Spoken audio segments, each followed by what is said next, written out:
Hello everyone. The other day I hopped onto a live with my friend Cindy. I will link all of her information in the description of this video. She was interviewing Sarah, who is the missing man David Schultz's wife. So I hopped on to pull some cards as they did the interview, and this is a screen recording of that. Yeah, we can hear you now. So Ashley, do you want to sort of comment on that part? Because a lot of people are, and I thought that was such a interesting part. I'm so glad that you addressed that, because so many people said he walked out on his life. He walked out on, his wife, his life. And that came across very strong in your reading. Yeah, even the loyalty card with the dog on the card, the loyalty card, when it was something about, I mentioned how you said about social media was questioning if there's a possibility of that.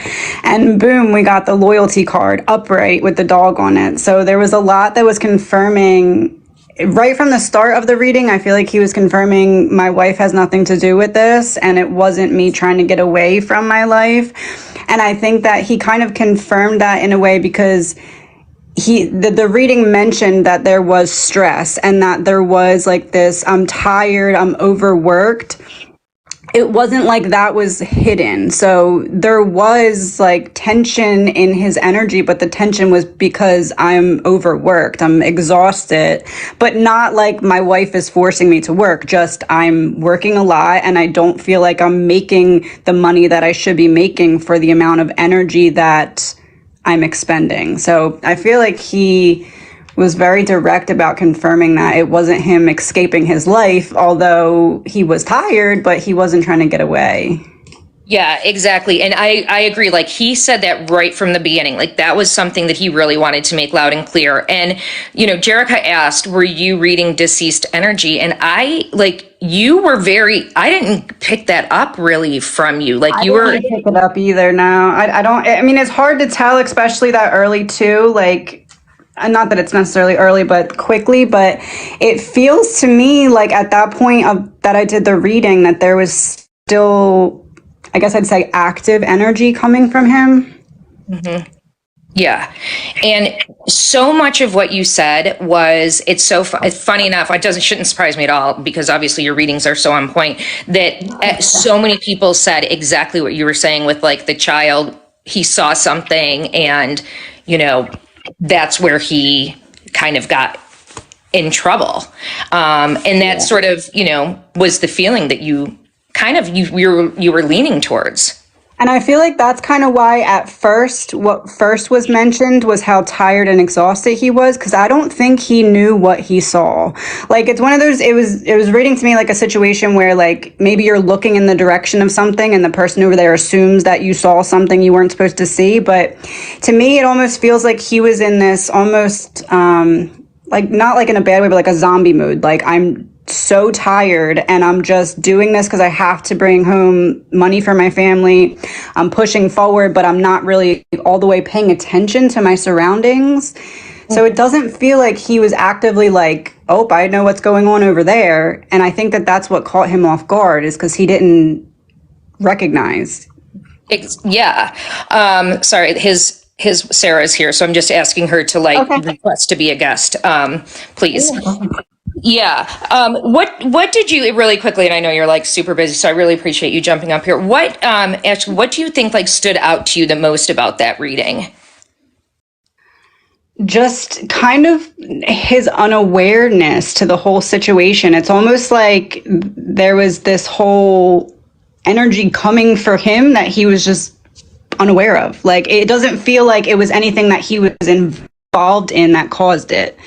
It feels like it was a situation of wrong place, wrong time type thing, but as it's unfolding, he's still not knowing that it's going on. So it doesn't feel like it was anything that he was caught up in. Right. Yeah, no, I definitely felt that very strong. And Sarah, if you just push the guests button at the bottom, and you'll see where it says, and you can, because I'm trying to invite you and it's not letting me invite you at all. So I don't know. I'm not sure what's going on with that at all. I don't know why it's not letting me invite you. So Ashley, is there anything else that you would want Sarah, especially the wife, to hear about your reading that you think is important? Let me pull some cards right now, but mainly just what is really sticking out to me is the fact that that loyalty card came up. It's like him saying, I won't leave. I didn't leave. I have distraction in reverse and road. He didn't know. A distraction in reverse, road, marriage, wedding. It feels like he was just not paying attention and was in the wrong place at the wrong time. And it just keeps confirming to me with this marriage, wedding, upright card. As soon as you said the wife's name, he wasn't running away from her. Oh, I love that. Like, as soon as we said Sarah's name, he was like, no, I'm not running away from her at all. Literally, I got the marriage, wedding card as soon as you said that. Upright. He wasn't running from her. It wasn't I got to get out of here situation. Oh my God.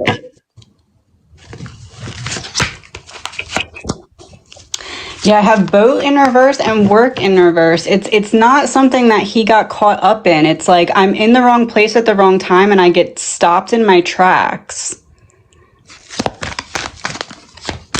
So something happened to him as he was like doing his like work, right? That's like what? Yeah, it feels, I don't know how they would have gotten him to stop on the road, but it feels like he stops on the road at one point. And I don't know, in the reading I was saying something about like a menace, like how people kind of weave in and out of traffic or like do some weird stuff as you're driving and try and get you to pull over. It feels like that happened, but I don't know how the truck got turned around. I don't know if that's staged or if he passed whatever it was that was trying to get him to stop and then turned around. Yeah, I know. Is Sarah still in here? I'm not seeing her like comment at all anymore. And I'm trying to get her to come up here, but I'm not seeing like her comment or. Oh yeah, it could have been someone intentionally blocking the road. Sarah, can you invite yourself to come up, please? Because I'm trying and it's not working. So if you go to the guests at the bottom and just hit invite, like, do you see the little guest, two little things at the bottom? It looks like a pink and a blue. Just hit that and hit invite, and then you can come up in the box, please. It's not working for me. What's happening? What? Why? I can hop off if you think maybe that's why. I don't think it's that shouldn't be the reason why it's not working. What's happening when you're trying to get up, Sarah? What's it doing? Yeah, click that red and blue thing by the comment box. That's what should be happening. Yeah, that's how it works. Because you only need 100 people. She has over 200 people to get up in the box. So that's all you need, right, you guys? I'm pretty sure of. I was told that's all you need. No idea. Yeah, I think that's all you need. I'm pretty sure. She has 100. I thought she had 200 and something. But, maybe that's. Okay, well, you thought it was 1,000. No, I thought it was 100, and then someone said 200. All right, you guys, everybody go. Pretty sure it's 300. Oh, Lord. Everybody go like her. Maybe we can. I thought it was you needed 100 for audio, too, and then 200 to see her face. Which is maybe, 1,000 maybe to show your face. And they updated it. Great. Well, that's great. So that's awesome. I just Googled it. It says, I typed to go in on the box. It says 1,000. 1,000? That doesn't feel right, though. I don't think it's 1,000 because I definitely was going in the box before 1,000. I think that's to go live on your own. That's what I think it is, to go live on your own. Audio, you need 200. Okay, you guys, everybody go like her really quick. Or you can use someone else's account. People are saying you can use someone else's account. You'd only need 1,000 to do your own. Sarah Magnificent Makeup. Do you guys see her right there? Sarah Magnificent Makeup. There she is. Everybody go like her. I didn't realize that. I thought she had 200 for some reason. So while we have you, Ashley, do you want to do, I mean, is there anything else? Does anyone else have a question? 233 now. What? Does anyone else have a question for Ashley about, particularly about this? Oh, pin her name. Savannah, can you pin her name for me, please? About David. I was looking at the wrong one. That's what I think. I was looking at the wrong two. She only needs about 50, you guys. So everybody go. Savannah, can you pin her name, please? Savannah, can you pin her name? She's only 30 away, you guys. She's at 171. Okay, see, we'll get this. We'll get this. So did he call someone when he stopped at the closed truck stop? Can you do anything like that, Ashley? Can you see if he like talked to anyone or like has talked to anyone since he was missing? So I'm looking into, did he talk to anyone at the truck stop? It looks like there was like a passing conversation, because I do have Eight of Wands and Knight of Swords, so those are both communication cards, but the Knight of Swords is like a quick moving energy, and I have the Queen of Swords in reverse, so it's almost like there's something said in passing to see if he saw what he saw, but not like an actual conversation, not like he went up to talk to someone and it went wrong. And I have the Chariot as well over Eight of Pentacles. So it's like a one-sided, maybe someone said something to him, but it doesn't look like a back and forth conversation. It doesn't look like he reached out to anyone. Does he have a feeling of like scare? Like, can you sense what his feelings were? Yeah, let me see what his feelings were. Ten of Wands in reverse. I'm not necessarily carrying a heavy burden. Knight of Cups and Strength. I'm just trying to bring... It feels like he was just focused on making it through the day. It doesn't feel like there was anything... Like he was tired, but it's not necessarily something's going on that I'm avoiding or running from. It's more just like I'm tired and I'm trying to make it through this day. And was he scared? Like, was he scared at all? The Empress like, in did he have, no. Did he have... It doesn't look like he was scared. So he didn't have any, like, weird feelings when he went to work that day?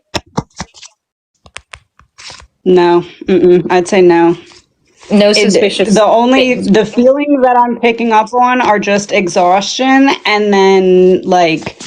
not knowing what's going on.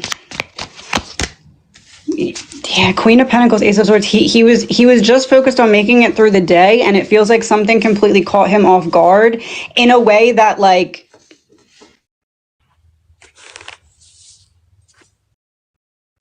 happening. Like almost like if whenever he pulled over, someone approached the truck and in the first couple seconds of the conversation, he still had no idea why they were there. Like he didn't understand it. It's not something that he brought on. Like what I mean is it's not like he was doing something shady and then it caught up to him. This is like, who are you? Like, what are you doing by I have no idea who you are. Like, what is this about? So he didn't know who it was at all. He was like completely caught off guard. Yeah, no, it's like complete confusion. Almost like... Andrea wants to know if he's being held somewhere. And that was something that you had said, Ashley, in your original reading, was that you were sensing that he might be being held somewhere. Yeah, I have the Wheel in reverse and King of Wands. That's like someone with a lot of power, and then the wheel is not turning, so I'm not being moved around. What's his energy right now?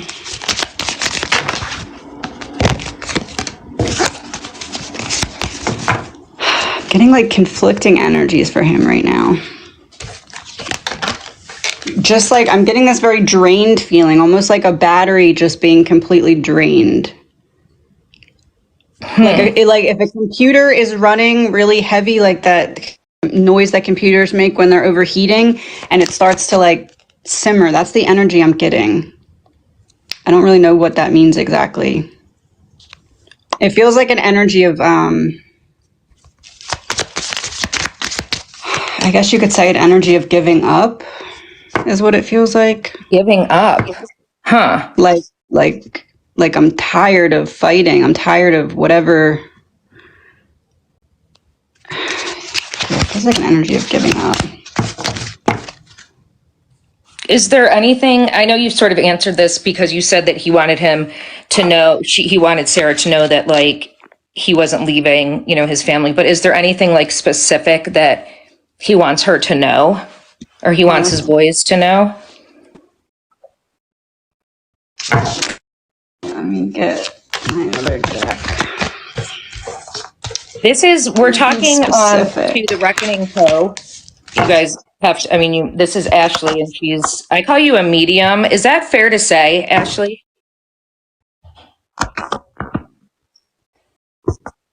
You guys, we're at 182. Yeah. We need to get, I know he would never leave us on his own free will. I know he wouldn't either, Sarah. And that is what Sarah Magnificent Makeup, you guys. She's at 182. We need 18 more to get her up in the box. So please, come on, guys.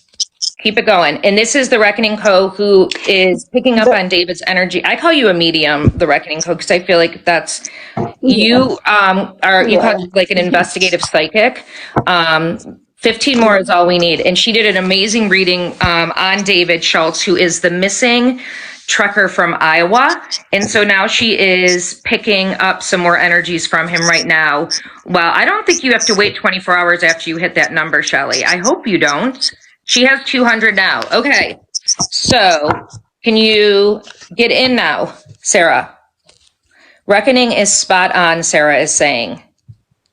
Mm-hmm. Yeah, he definitely didn't leave you, Sarah. I can tell you that. It's like he's saying that you can confirm his state of mind. He was in this like sheer state of exhaustion, but you could see that he was pushing forward because it was like this very selfless, I'm going to keep going even though I'm drained energy. Almost like he's saying that if you look at the situation from him being in that state of mind and kind of being in like a daze almost, where like going through the motions, not necessarily paying all the way attention.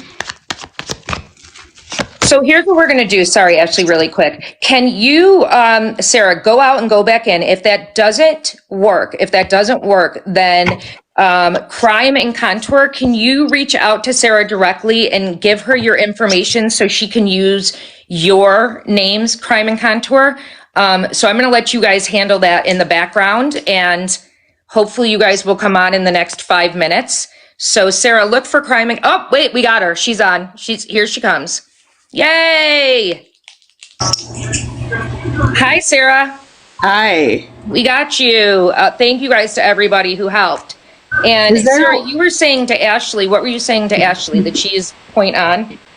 Yes, everything she's saying is point on. I know that he didn't have anything to do with this. And the area that I think he was taken off of the exit of Highway 20, that would be the perfect spot to take someone, just because in that location, if a semi were to park at the stop sign, coming from the south, you wouldn't be able to see anything because the bridge is in the way. You can't see from the top because there's a bridge too close to the exit. You can't see over the side. And from the north, the truck would be blocking it. And then there's empty fields going east and west. So, I mean, but it's fields. It's not like houses. So it would be the perfect location if you were going to take someone. And just when I pulled up on the scene where I had heard where the truck was, so I went and got his mechanic / friend, and I asked him if he wanted to go with me to check it out, and he did. So we drove there. It took about 15 minutes. It wasn't far from where I live. And as soon as I pulled up, my stomach got sick. I was like, something's bad, wrong. He would never park this truck this way. And the crime, it wasn't treated like a crime scene. There were people going in and out of the truck. Like I was like, can I go in the truck? And they said, yeah, go ahead. And I thought, well, wait, I'm not, it's a crime. I stopped myself because I was like, no way. Shouldn't there be prints taken? There should have been a barricade up, and not even, I shouldn't have even been allowed in there. Right. It was completely messed up from the beginning. Right. The truck, I was like, what are you guys going to do with the truck? And they said, well, I don't know. And right then I said to myself, oh God, Dave, you're in so much trouble. These are the people that are supposed to be helping you. They don't know anything. It's just, and when I got there, the search dog, they were going to let the search dogs look, and my daughter had ended up coming with one of her friends, and she jumped in my car, and because the cop told me to go in my car because my scent might contaminate Dave's scent, and because they had found a coat in the ditch across the road, and inside the coat he had a towel and a pocket knife. They were in his jacket pocket. I know Ken McClure, the sheriff, said they were in the ditch. They weren't. They were in his pocket. I feel like maybe they tried to take him, and he like got out of his coat, because for 53, he looks young and he acts young. He's very active. He can run faster than my 10-year-old twins. And I feel like he meanders his way out of the coat, but then they got him and probably put him in a car or something, trunk or something like that. Because the search dog went to where the coat was, and then it went to the field access, and then it stopped. Like, my job's done. It didn't go any further. Wow. Sarah, that is... Well, first of all, I just want to thank you, Sarah, so much for taking the time to join and to do this interview with me. And Ashley, thank you so much for doing that amazing reading. Ashley, you can stay for as long as you want. I would love to have you stay, but I also know you're busy. So if you want to stay, please do. If you have to jump off, totally understand. I'm going to leave that up to you, Ashley. It's because I know how busy you are, but would love to have you stay for a little bit. Okay, awesome. So Sarah, I have just been asking people I kind of gave a very high level overview before you joined of the story with David. Ashley's been awesome and has been doing pulling cards throughout, as I'm sure you watched her reading that she did prior to this interview that was just so freaking awesome. And so what I've been doing is compiling questions. I have some questions myself. People have been DMing me questions. And if you're cool with that, I just want to kind of start asking questions. And if you don't feel comfortable asking some or answering some, we can skip those. And you can go, as deep as you want on these, or, not as deep. You can, I don't feel like answering this. I don't want it. I don't feel comfortable. And that's totally understandable. Okay. Mm-hmm. You comfortable with that? Yes. Okay, great, Sarah. So the first question that a lot of people had were, so he did this run very frequently, right? And that day, why did he come home and change his clothes that day? Was that typical for him to do? Oh, yeah.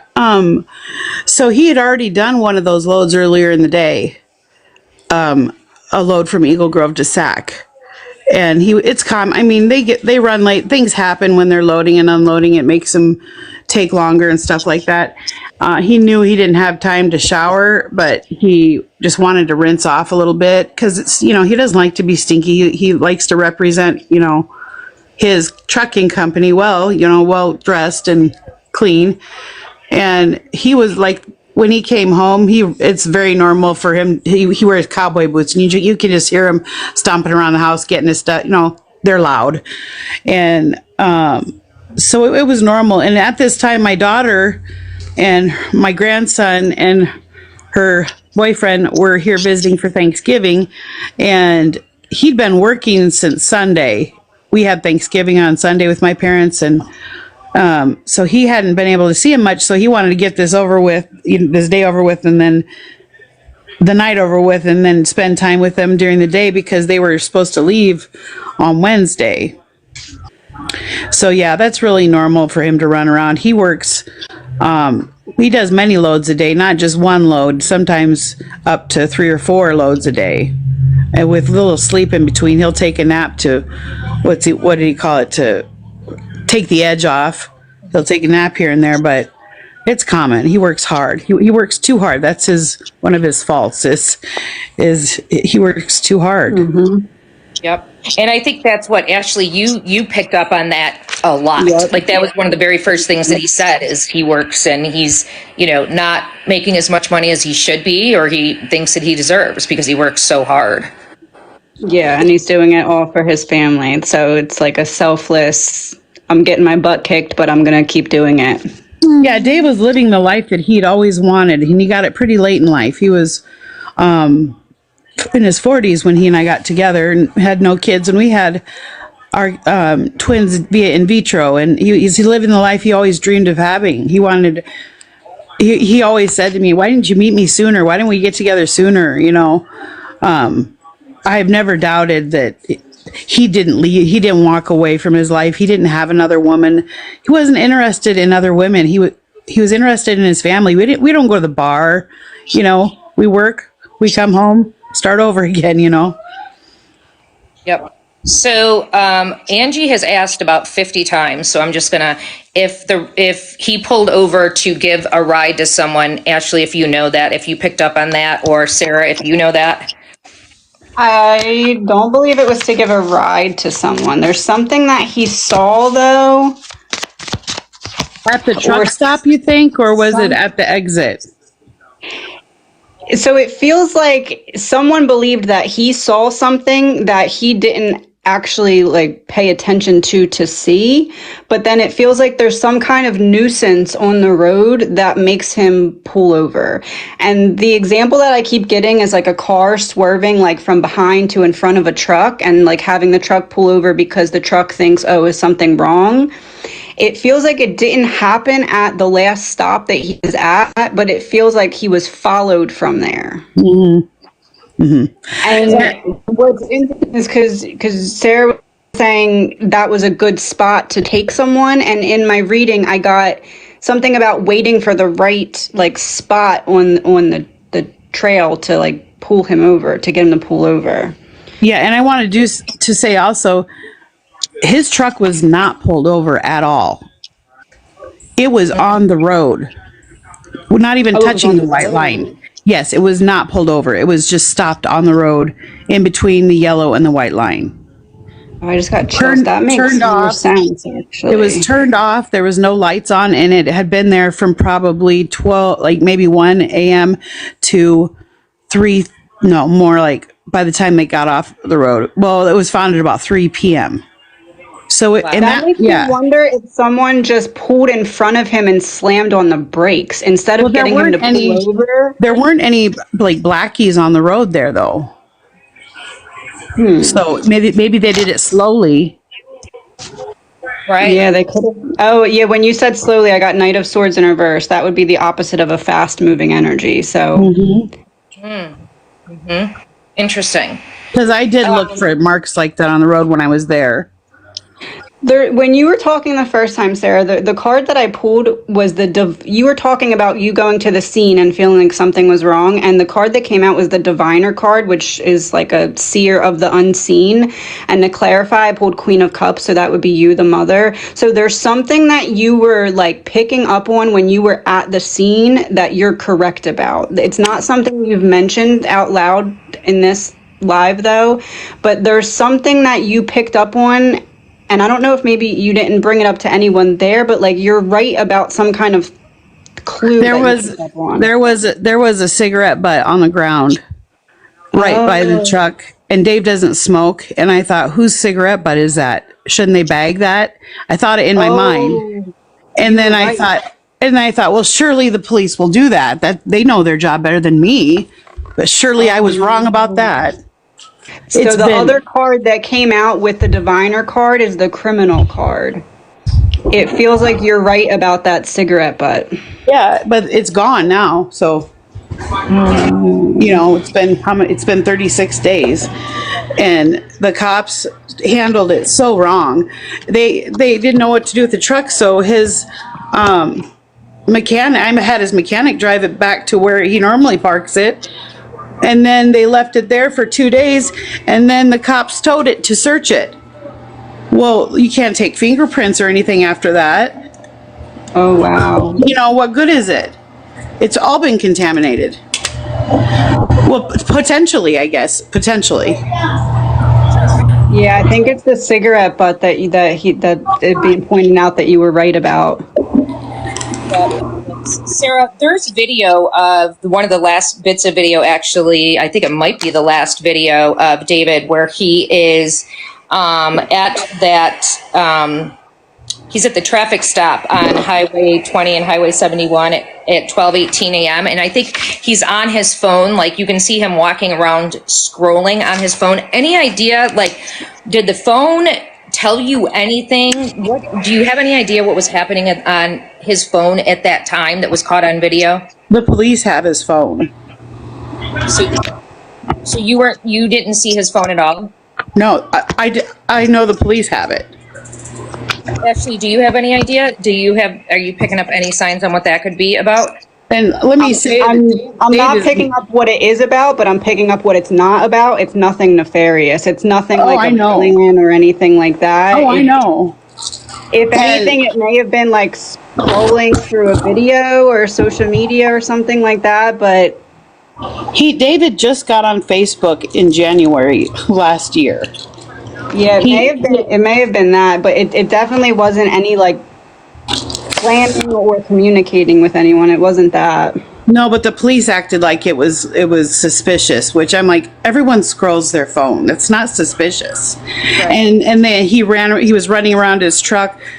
Dave runs in fast forward. When he's working, he's working. He's got to get a job done.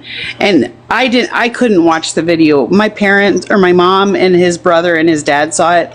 I saw a picture that was an exit picture for a DOT camera, and I thought I needed to see it with my own eyes, and then when I saw it, it was very traumatic for me. So I chose not to watch the video, because to me it would be like watching my husband's ghost, you know. It was too much, but I told my mom to watch it, and they didn't think it was suspicious at all when they were looking at it. So does he normally get out? Do you think he just got out to like stretch his leg? Because I know the truck stop was closed, right? I don't know if it was closed or not. I mean, for him to stop, maybe he lost his Copenhagen, or maybe he needed to get a drink, or I don't know. Maybe he just needed to stop for a minute and wake up a little bit. It was, midnight. Right. Or around that area. It was late at night. He'd already been working since like 4 in the morning, 5 in the morning. Right. So, I mean, for him to stop at a truck stop, I think it's pretty normal for a trucker to stop at a truck stop. Right, to just stretch his legs or whatever. Mm-hmm. Do you feel like, and listen, it seems as if the police, and I don't want to say anything that will get me in trouble, or get this, to get stopped by any means, which is why we have to be careful with the words we say and everything. Do you feel as if there may be something happening with law enforcement, that they might be involved or something, and that is why things are getting handled the way they are? I don't know how to answer that properly. Actually, are you picking that up in any way? Yeah, I have a little bit of an answer for that one. It feels like they dropped the ball on the beginning because they thought it was going to be a cut and dry, clear case of a man leaving. And then there's something about, at one point, they find a piece of evidence that's contradictory to their original thoughts, but then it's too late. It's like they didn't want to admit that they were looking in the wrong arena the first time. My fear is, I know you didn't even ask it, but I'm going to tell you, I want the FBI involved like now, like yesterday. And I don't understand why they're not, other than the local police are maybe in fear of embarrassment or might have to work a little harder than they normally have to. Yeah. Well, Sarah, I've seen that with a couple of cases that I've been working on, is that they have done sloppy work or have made mistakes, and that's the exact thing. They don't want to go back and say that they made mistakes, so they close cases or say something that didn't happen. And so what can be done to help move that in the direction, besides putting pressure? Is that all we can do, is put pressure on law enforcement? You tell me. Yeah, I mean, that's what I'm trying to do. one of the best things I'll do. I do have, the United Cajun Navy, thank God, they reached out to me initially and we got them involved right away. Because we did get a lot of ground searching done and maybe some areas eliminated, but it's been 36 days. My kids want their dad. Yeah. I want my husband. Would you let I want to say to the sheriff, would you let your wife be gone for 30-something days before involving the FBI if it were your wife? No. It's not fair and it's not right. Have you called the FBI yourself? Yes. And other people have called. They've said that they can't just go in. They have to be asked by the police. So it's frustrating. Yeah. Well, we're going to do everything we can on this side from social media to help, for sure. Get that. Like, how long does a person have to be gone? And then he says, the sheriff said in one of the things, well, we know he hasn't left the state. How do you know that? If you don't know where he is, how do you know he hasn't left the state? You can't prove that. Right. No. I think what needs to be done is there's got to be pressure. Someone said start a petition. That's a good idea. Call the police daily. Make sure it's on the news every day. Social media. I mean, we've got to do what can be done to put pressure on the police because that's not right. And he's missed 2 holidays now with us. Right. Yeah, there's something that they misinterpreted or misread about a specific something found in the car. It's like they saw one little thing and ran with it in that direction and tried to make the rest of the evidence fall in line with that. But then they realized that they were wrong about that. I don't know what it is, though. I don't know either. They don't tell me anything. The last I heard I emailed yesterday one of the cops, but before that, the last I'd heard from the police was December 9th. Have you gotten any that was going to be my next question. Have you gotten any updates from them since? No, I got, no, that was the major one. No, just that one on the 9th that they put on their Facebook page. And then I've emailed, I have a lady I'm supposed to, if I have questions, I'm supposed to go through her. And I've asked for an update once and they just said nothing to update. So I wouldn't even really call that an update. And then yesterday I made a call I emailed, and I also asked for an update on the reward because it started with 2,000. I know there's more than that in it now. And how are we going to keep track of that? How's the public going to know what the reward is if it's not updated? How are they going to do that? I don't know that either. Right. So is DCI involved? Someone asked. Yes. Okay. So let's see. And then people are saying, so the county that if people wanted to put pressure on or, is Sac City Sheriffs, right? Sac County Sheriff.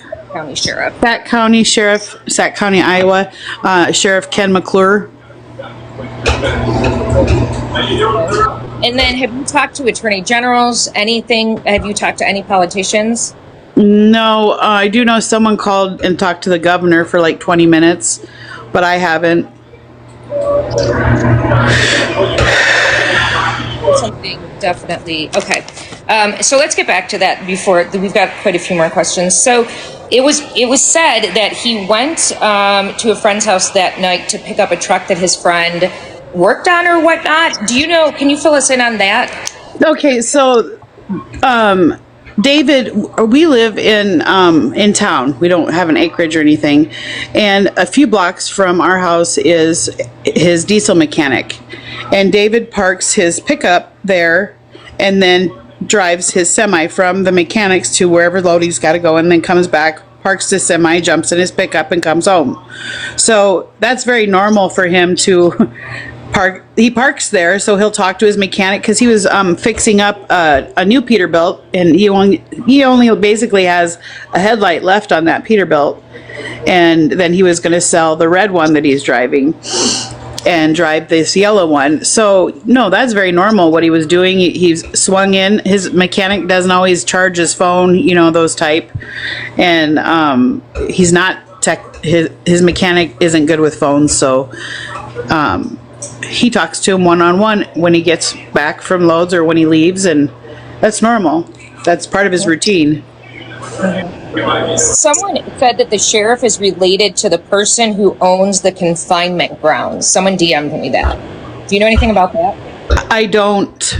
I know the sheriff in Eagle Grove is related to the owner of the confinement there where he picked up, but I don't know about the Wickman in Sac, if the sheriff is related to the owner or whatever. I don't know anything. I don't know that for sure.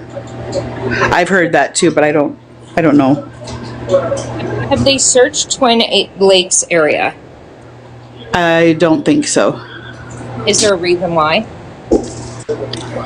Twin Lakes? Why would they search the Twin Lakes area? I don't know. Someone just asked me that in a DM. I don't know. I don't think they searched Twin Lakes. I don't know why they would, I guess, either. Is it close? Are you picking up anything, Ashley, like in water or anything? No. I'm not picking up anything. I know, I do want to add something. In the beginning, they were searching the Brushy Creek area. And the reason for that is when he parked at that gas station, so while you're driving, your phone pings stay with you as you travel. When you park, it starts pinging towards the next nearest cell tower. So it pinged all the way down to Brushy Creek while he was parked. So initially they thought he drove down to Brushy Creek, and I was like, there's no way. I don't know why on earth he would ever go down there unless somebody else was driving his truck and they wanted to get rid of him. But they found out later that those pings were from when he was parking at the gas station. So he didn't go down there. Gotcha. Do you know why he was an hour and a half late that night? Other than something must have held him up when he was either loading or unloading the previous load. Yeah, I got automobile, as you said that, and change of plans or change of direction. Yeah, so David was supposed to load first at this pickup that night, and since he was running late, the guy that was supposed to go second went first, and then Dave went after him, so then he wasn't really late. You know what I mean? They just switched up who's going to do the initial load. Okay, so he technically wasn't late? Like he just switched right. So to help keep things moving, they just switched the order in which they load, and so Dave wasn't really that late because there were already going to be two people loading to clean out that barn or those barns. Okay. So, and there's nothing suspicious that police saw with them on either of those DOT cameras? No, I don't. Initially, they acted like it was suspicious, but when he was telling me, I was like, that's not suspicious at all. Well, he said he was frantically searching in his truck. But to know David, he frantically searches for everything. Like if he can't find something and it's not right in front of him, someone took it, someone moved it. You know, that's how I don't know if it was the cleaners. Here's my son piping up in the background. What the cleaners do with it? He blames it on everyone. I'm like, calm down. Where'd you put it? You know, that's his knee-jerk reaction, is to frantically search if he can't find it right away. The cleaners do a great job, though. Did you hear him? Yeah. As you're talking about finding something, I got a card about money. It feels like maybe he couldn't find his wallet or like a card or something like that, and that's what he was looking for. Yeah, it could have been anything. I don't think that's suspicious at all. He frantically searches for the ketchup. That's my standard saying for him, because he just, where's the ketchup? Where's the ketchup? Like, you know, that kind of thing. It's him.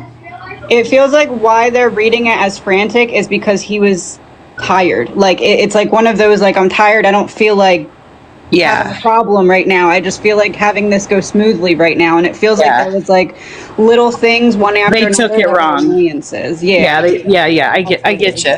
And to me, that'd be normal, because I see him like that when he's done working at the end of every day. He's just exhausted. Yeah. So, okay. So, again, let me just make sure that questions. Did he have any health problems at all? So that the day he went missing, the guy he rents his trailer from. Are you there? Sorry. That's all right.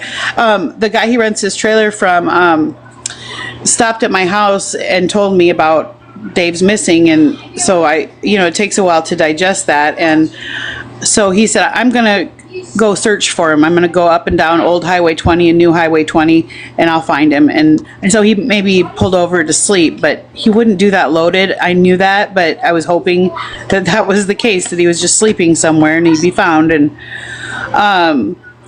but after a few hours, he wasn't finding him, and he called the DOT to ask what to do. And the DOT told him to have me call the non-emergency sheriff's number and report a medical emergency, man missing. Now, Dave has high blood pressure, and in the past he's taken medication for it, but once again he works too much and then never made it to his appointment, so they won't refill it, and he quit taking his medication. And he's 53, so I thought, well, maybe he had a heart attack and didn't wake up. Maybe he pulled over to sleep, and I don't know what happened to him. So there was a possible medical emergency, but I mean, other than high blood pressure, no, he's in pretty good health, pretty good shape for 53. So he's supposed to drop off the hogs at what, like midnight? He didn't show up. So what time was he recalled? Did the people call and say he never showed up? And they called his boss, I'm assuming, right? And then his boss showed up to your house. His boss came at 10 a.m. Okay. And what time was So I don't know what time his boss was alerted, but he came to my house at 10. And that struck me because he never goes out searching for somebody. And the other reason is Les knows Dave's work ethic and knows this is not like him to not call and not answer his phone, or that's not Dave at all. So he was really worried. And so between midnight and 10 a.m., what happened? They thought maybe he's sleeping, or like why would nobody contacted then? I don't know. I don't know what happened, and I don't know why nobody reported the truck in the road, literally sitting on the road all day.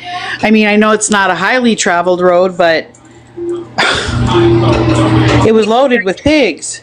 Right. Actually, are you picking anything up, like weird or anything? As she was talking about high blood pressure, I'm not getting that has anything to do with why he's missing. If anything, that may have added to the exhaustion, like maybe that was kind of affecting him a little more than normal because of not getting enough sleep or something like that, but it doesn't look like that's what caused him. It's not like he needed immediate emergency care and like ran off to try and get help. It doesn't look like that. It doesn't look like anything like that. Yeah. So he was supposed to be there at midnight, didn't show up, but the guy who he was supposed to drop the pigs off with, and let me get at Weichman's Hog, right? At Weichman's Hog Buying, never did anything until 10 o'clock in the morning, like didn't call the boss until 10 o'clock in the morning. I don't know what time he called. I just know what time Les showed up at my house. And Les didn't say anything about what time he called or anything? No, he asked me, do you have Dave on Life 360? And I said, no, I never thought about it. I should, but I don't. I didn't use Life 360 before now. I do now. Yeah. But it's just, I always thought of it kind of for kids, and I didn't really have kids at that age where I needed to use it. So lesson learned. Anyone learn from my mistake and put that on your phone, all you trucker wives. Yeah, right. And so then he came over at 10 o'clock, and then what happened at 10 o'clock? You called the police right away? You drove and looked for him? No, I didn't call the police right away because I knew Les was out looking for him, and we weren't that too worried yet, but we tried to kind of, it sounds mean, but let's just try to go out about our day a little bit. Like I said, my daughter was visiting and we had plans to go out for lunch, and I said, should we still go? And I'm like, well, yeah. And the whole time I went, we were, I was calling him, And then on the way back home, I called Les, and I would touch base with Les and I was calling friends of his and family, and like, have you seen Dave? And so when Les told me to call, I was more than happy. I was like, okay, that sounds good to me. Let's get her done, because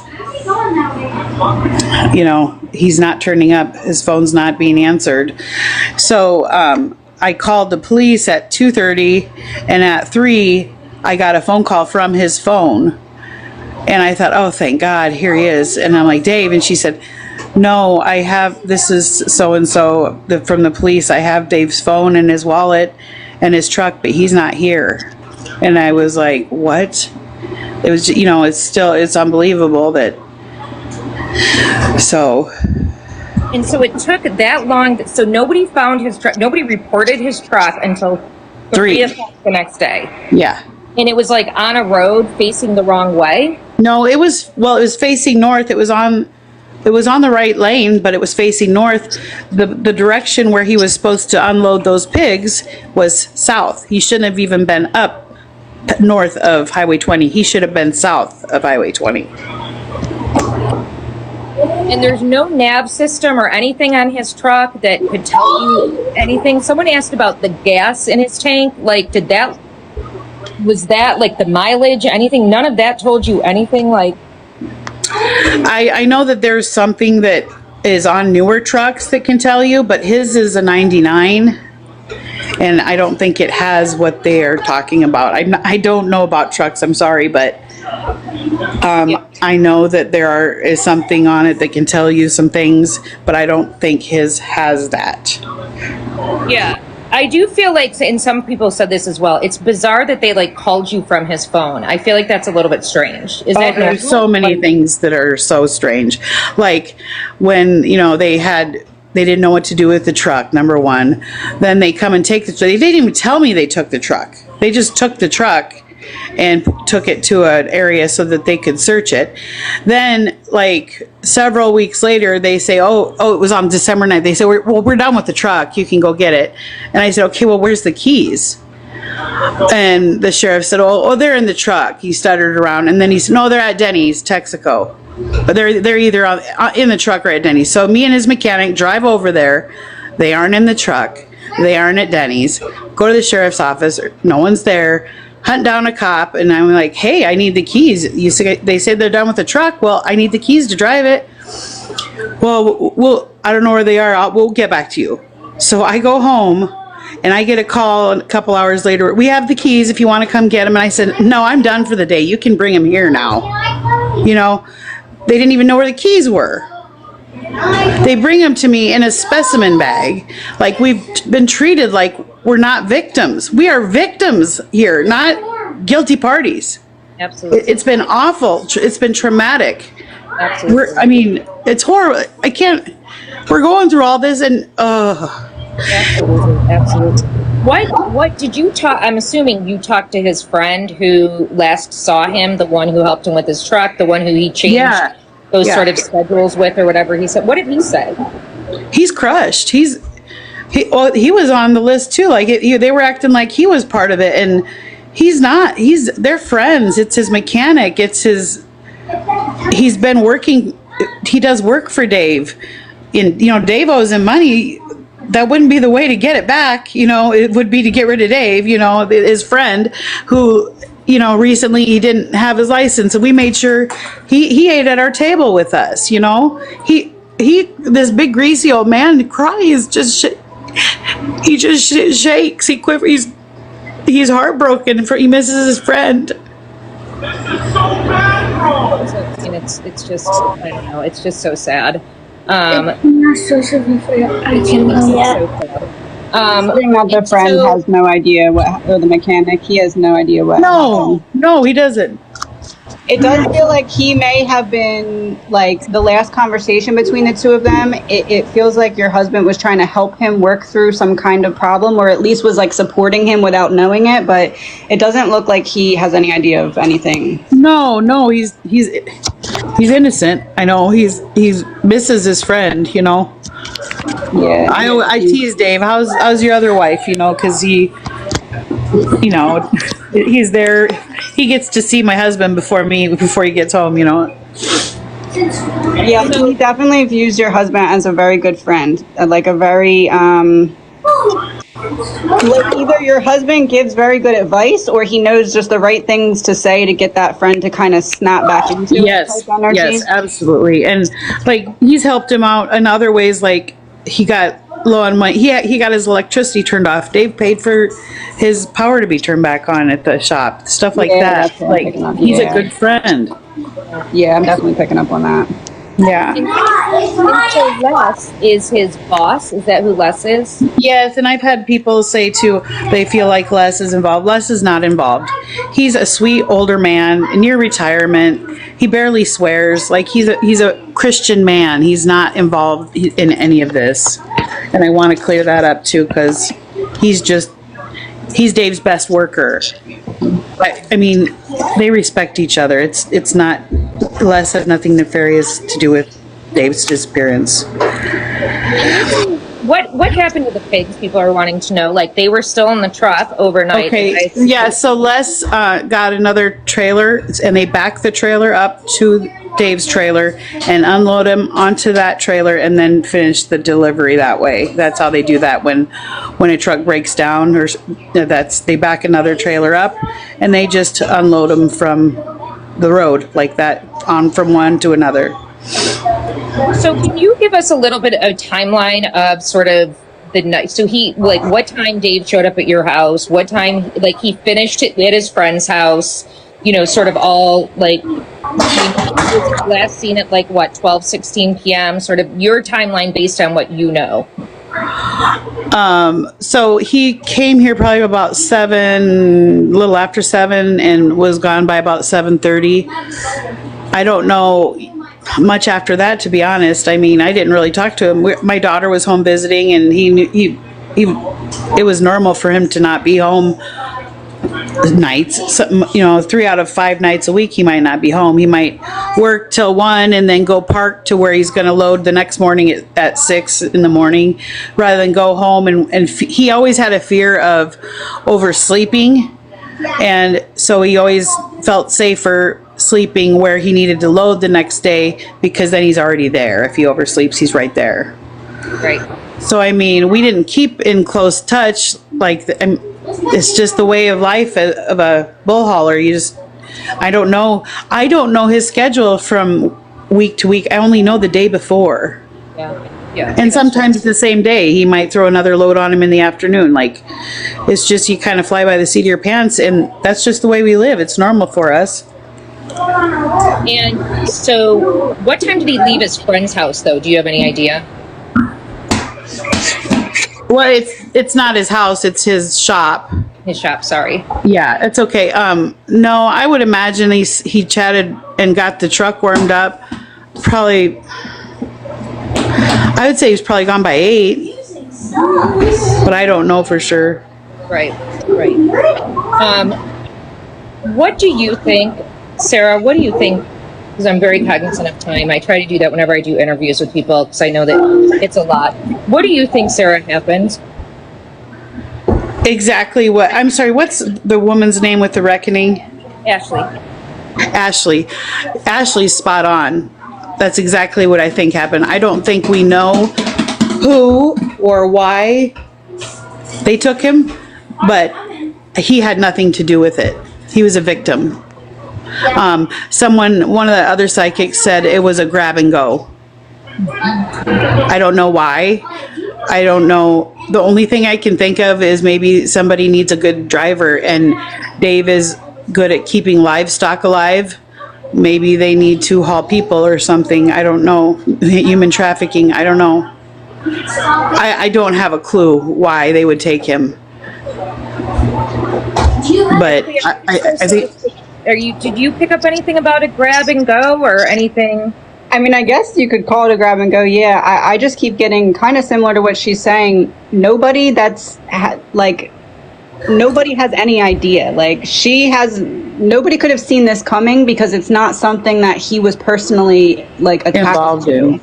Yeah. It's like something completely separate from him that's like quite simply wrong place, wrong time.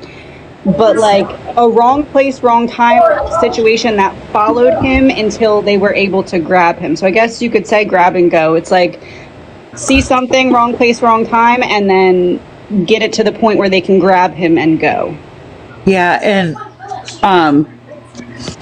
I really don't think it was anything, because I mentioned my daughter was here visiting. She lives in Fort Lauderdale, and he hasn't seen her for like a year and a half, and my grandson, and they have a good relationship. She calls him dad, and he wanted to get done and come home and spend some time with her while she's visiting, because she was only going to be here one more day, and this was not something he planned, especially given she's here and my whole family, you know, is together, and family is very important to him. Yeah, I mean, I think it's important to reemphasize for the new people who have come in and have asked a couple of times. You and Dave were not separated. You and Dave were having issues. I mean, listen, every married couple has issues. That's just the reality of it. You know, and our children were in vitro. I don't know if I mentioned that, but that's how we had our twins. Is my tubes were tied after I had my son and my daughter, his stepkids, and so. And he didn't have kids of his own. He always wanted a family. So we got married, and within 2 months we were looking into in vitro, and we're successful at the first round. And, you know, we made it through a lot of tough things in our marriage, things that most people wouldn't have made it through. It's, you know, stressful situation, even owning your own business and twins, those things alone have a high divorce rate. Yeah. And we were strong. We made it through all that. Like, and then to have him taken, it's like, this isn't fair. We put in a lot of work to keep this marriage together, and in marriage is work, but he didn't deserve it. Right now. Sorry. And there were no issues with your daughter's father and Dave that you knew of, or anything like that was... No, I mean, they didn't love each other by any means, but no, her dad lives in Minnesota, and he has a family of his own, and he didn't love him, but he didn't want him, you know, gone either. So I wouldn't think. I don't talk to him, but right. Well, you know, and how I know this is a ridiculous, and we've been divorced for 21 years. It's not like a fresh thing. Right. I know, you know, with the holidays and everything, this is probably a ridiculous question, but how are your boys handling it? How are they doing? You know, their dad wasn't home a lot, like every night of the week, so that we're kind of used to him not being here, but we're not used to him not ever coming home. You know, they're doing well, I think, given the circumstances. I've been with them every day with this Christmas break and Thanksgiving, and we're in counseling, and that's why I was late coming in initially. Was we had trauma counseling. We're doing it weekly right now, and she says they're doing real well. And good. And I know that there is. Let me just give you guys a couple of numbers, because there are numbers you can call if. You know, the Sac County Sheriffs, there are numbers if you guys want to write these down. But you can also look on my videos, because there is his missing poster is on there, and I am committed to keeping you guys updated. Was his jacket on him when he was last seen? Do we know that, Sarah? Yes, that's another thing I wanted to mention too, that the jacket, I saw him put the jacket on, and there's something about the jacket that sticks out to me, and I don't want to mention it, but the jacket was in the trunk of the cop car when I got there. They didn't show it to me, but asked me to describe it, and I did. Well, one of the psychics who reached out to me asked this specific detail about this jacket, and that psychic was right on. And so I know exactly what jacket was worn. Sorry, I forgot where I was going with that, but I did speak to that psychic, because she proved to me, like, hey, she knew something other people didn't know. It's not Googleable, I guess is the word. Yeah. Is that the jacket that was found in the ditch? Yeah. Okay. Was he wearing the jacket in the surveillance videos? I can't remember. I didn't look at the video, and I don't remember if he had it on in the picture that I saw. Right. But the picture was him. I thought I needed to see it, and I wished I hadn't looked. I'm so sorry. So I wanted to say this. I am committed to keeping you guys up to date on Dave's story and doing whatever, Sarah, I can do to help. Please, I'm committed. And Ashley, I just want to thank you again for doing your amazing. Yes, Ashley, everything, I don't mean to interrupt, sorry. No, but Ashley, you're spot on. I've seen a few people doing these readings, and I was like, no, you're off base. But you've been spot on with everything you've said, and I think you do have a talent, because you're hitting the nail on the head with everything. Thank you. Yeah, any way I can help, just let me know. Thank you. I really appreciate you being here today, Ashley. And like Sarah said, and I am a Buffalo Bills fan. Yes, Sally, I don't know what you said, but I just saw Buffalo Bills fan. There is a $2,000 reward, but like Sarah said, she thinks that's going up more. So I know for sure. It's at least $2,500, because the mechanic gave me $500 from someone to put into it. So I know it's a minimum $25, but I know my mom reached out to Peterbilt to see if they would help, and other trucking agencies and stuff like that. So I'm sure it's gone up. I just don't know I don't know what it is.